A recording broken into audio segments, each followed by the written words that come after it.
si on s'adresse à d'autres entreprises, évidemment LinkedIn, hein, je pense que c'est un incontournable. On peut vraiment mixer YouTube et LinkedIn de manière très intelligente pour faire pas mal de vues sur ses posts LinkedIn et en même temps faire pas mal de vues sur ses vidéos YouTube.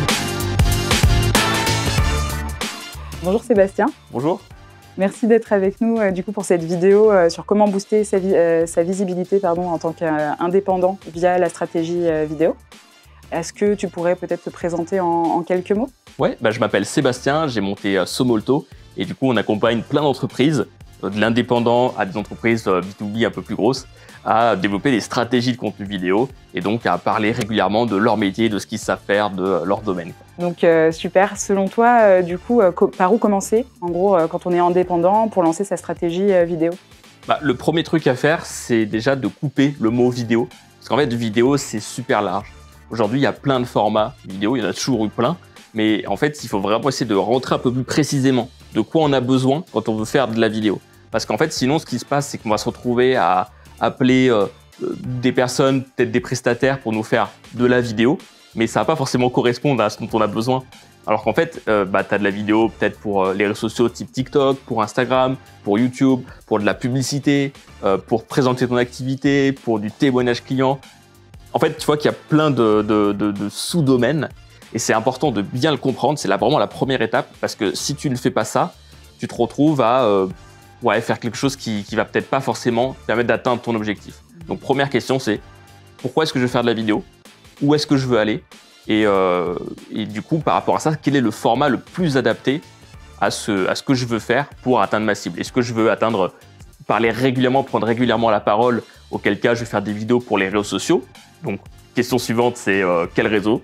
Et du coup, c'est de comprendre comment fonctionne ce réseau pour faire des vidéos adaptées à ce réseau. Ou alors, est-ce que je vais chercher à faire 1, 2, 3 vidéos, soit de témoignage client pour parler un petit peu de ce que j'ai pu accomplir avec mes clients, soit de présentation de mon activité un peu plus globale, soit de vidéos de vente. Voilà, ça c'est hyper important de le définir parce que c'est ça qui va permettre après de driver le reste de la stratégie et surtout vers qui on peut s'orienter pour se faire aider ou pour apprendre soi-même. Ok, d'accord, super. Et donc selon toi, ce serait quoi les atouts d'une bonne stratégie vidéo pour un freelance? Les atouts, c'est d'abord, une fois qu'on s'est posé cette question, si on décide de se dire « je veux booster ma visibilité, donc je vais me mettre sur différents réseaux sociaux », il faut d'abord comprendre quel réseau social on va cibler. Parce que les codes, les règles sont pas les mêmes. Par exemple, sur TikTok, on a des formats très rapides. Et donc, il faut faire des vidéos qui sont assez courtes et qu'on puisse rapidement consommer et donc être droit au but. Sur YouTube, on va beaucoup plus prendre le temps de parler, d'expliquer, de montrer des choses. Pourquoi pas montrer aussi son métier, comment est-ce qu'on travaille. Donc ça, c'est vraiment important. C'est que chaque réseau social a son propre algorithme.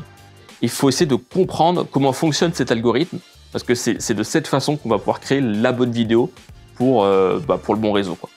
Et une fois qu'on a ça en tête, il faut se lancer. Il faut faire un premier essai. Il ne faut pas se dire ça va être parfait tout de suite. Non, il faut vraiment se lancer parce que l'objectif, c'est pas de faire une vidéo parfaite dès le début. L'objectif, d'abord, c'est de démarrer. C'est assez... Quand on fait une première vidéo qu'on n'a jamais fait, c'est un truc un peu sacré. Donc en fait, il faut le désacraliser, il faut casser ça. Et pour le faire, il faut sortir un premier contenu. Ça ne sera pas le meilleur peut-être, mais il sera là et tous les autres seront meilleurs. Et la troisième chose à faire, c'est une fois qu'on commence, il faut continuer parce que c'est la régularité qui fait des résultats.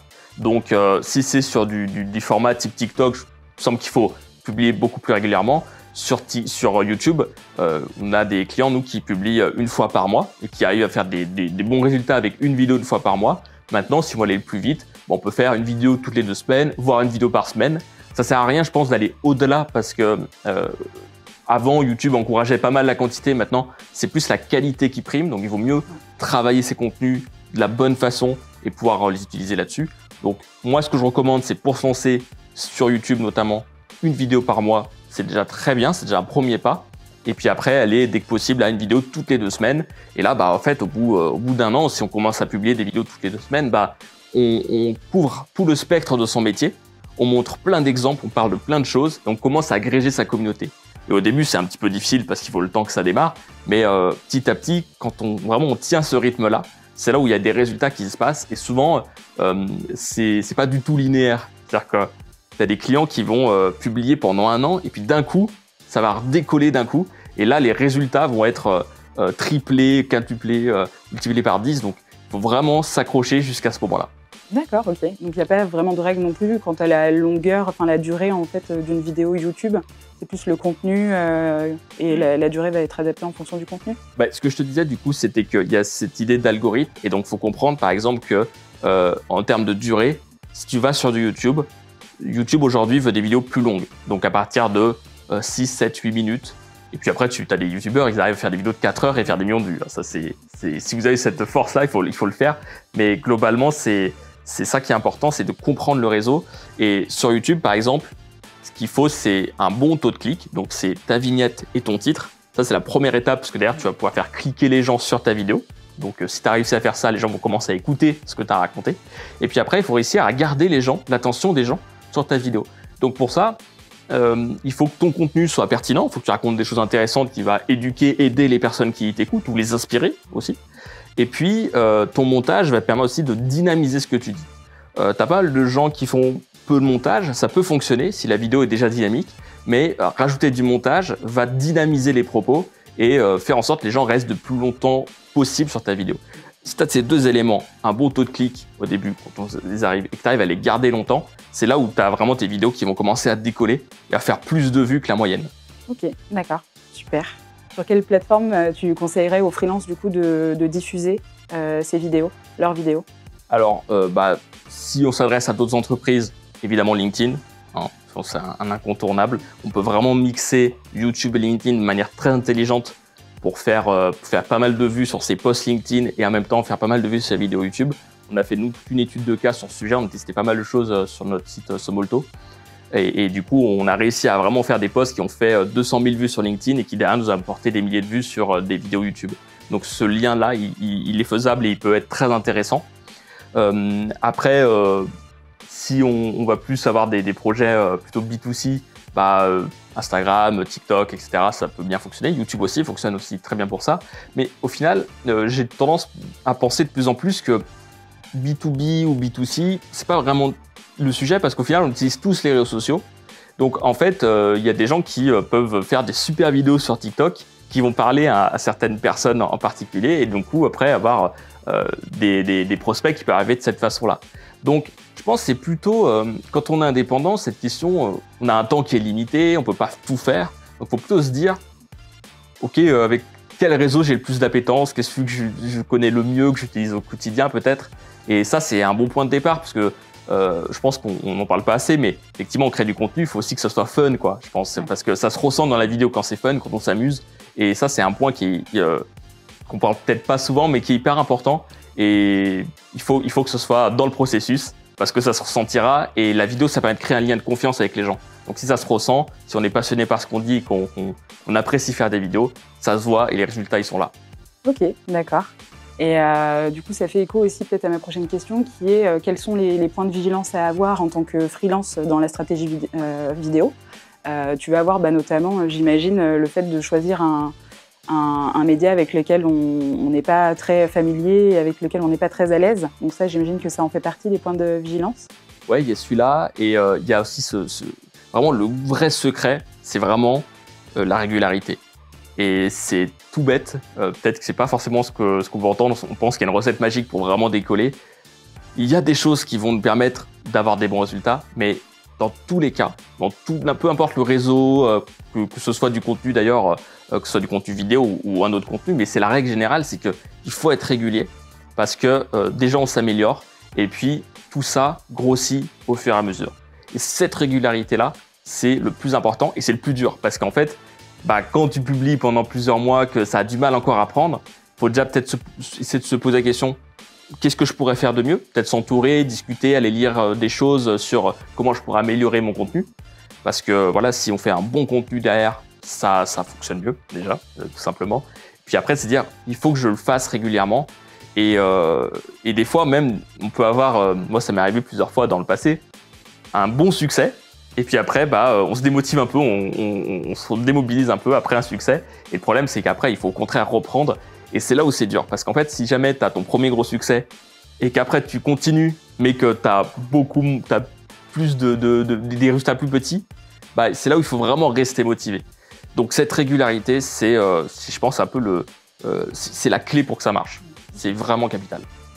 Tu aurais peut-être un deuxième, donc ça c'est un peu le maître mot, la régularité dans les posts. Et tu aurais peut-être un deuxième conseil à donner à un freelance sur les points d'attention justement dans sa stratégie? Ouais, bien cadrer le temps qu'on veut y passer. Ça c'est hyper important aussi parce que quand on est indépendant, on a un temps qui est limité. Souvent on est tout seul, on peut avoir d'autres personnes qui peuvent graviter un peu autour de nous, mais on a un temps qui est quand même relativement limité. Donc soit on se dit, je vais prendre une journée par semaine et je vais faire une vidéo dessus. Il faut être prêt à, entre guillemets, sacrifier cette journée pour ce contenu-là. Soit il faut s'entourer. Il faut s'entourer des bonnes personnes qui peuvent vous aider soit sur du montage, soit sur de l'écriture, soit sur les deux, et qui peuvent prendre en charge ce projet-là. Donc ça, c'est plus une question après de budget. Est-ce qu'on a un budget disponible pour ça? Est-ce qu'on a aussi cette appétence, cette vision de vouloir développer son média? Parce que derrière, on peut faire plein de choses en développant son propre petit média. Mais ça, c'est vraiment important parce que, encore une fois, on en revient un peu au basique, hein, mais si on est bien entouré, que le process est facile, qu'on crée des vidéos, ça devient facile, et derrière, on va être régulier. Et c'est là où on va avoir des résultats et on va avoir des gens pour nous garder mobilisés, nous garder motivés. Et du coup, quels seraient tes conseils pour les indépendants, pour les freelances, justement pour avoir une bonne stratégie vidéo? Donc là, forcément, on a cité la régularité, être bien entouré, choisir les bons formats. Et si tu avais un dernier conseil à donner pour un freelance, qu'est-ce que ce serait?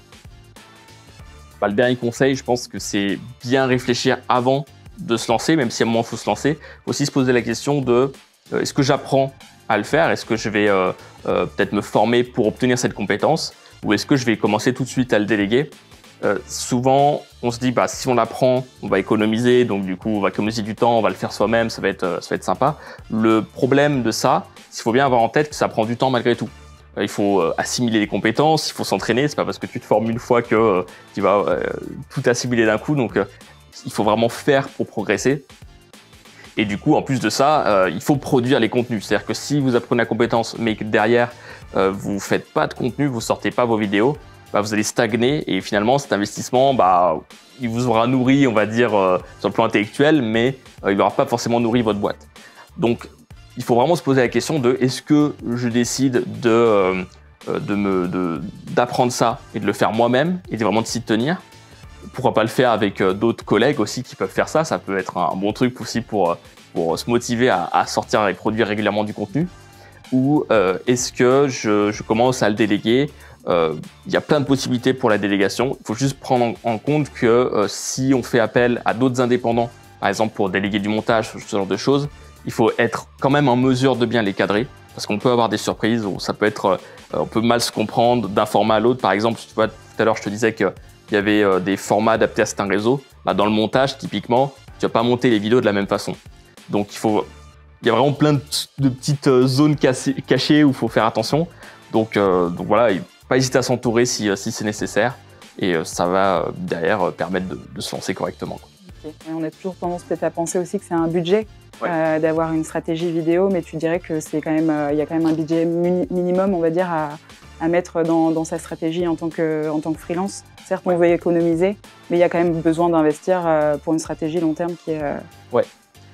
Le premier truc, je pense, c'est de se débarrasser du montage parce que ça prend beaucoup de temps et c'est vraiment ça qui va mobiliser le plus de temps et là peut-être où vous avez le moins de valeur ajoutée. Donc du coup, le montage ça peut être un premier pas et nous, par exemple, sur du montage, on peut démarrer à 300-350 euros pour le montage de vidéos, incluant toute la mise en ligne et donc toutes les petites étapes de stratégie pour que la vidéo commence un peu à se placer. Donc en fait, c'est faisable si on fait si on commence à une vidéo par exemple par mois, c'est un petit budget qu'on peut mettre et commencer à essayer de faire un peu sa place sur le réseau, quoi. Eh bien, merci beaucoup, merci à toi. Sébastien. Tu peux nous dire peut-être où est-ce qu'on peut te retrouver sur les réseaux? Ouais, bien sûr. Sébastien Boer sur LinkedIn et puis sur somolto.fr. Et on a plein de guides, d'études de cas qui permettent un peu de voir ce qui est possible de faire, de voir ce que Somolto peut faire aussi pour vous si ça a quelque chose qui vous intéresse. Et également de juste s'inspirer aussi, d'apprendre et de voir différentes façons dont la vidéo peut être utilisée pour gagner de la visibilité. Ok, top. Merci beaucoup. Merci.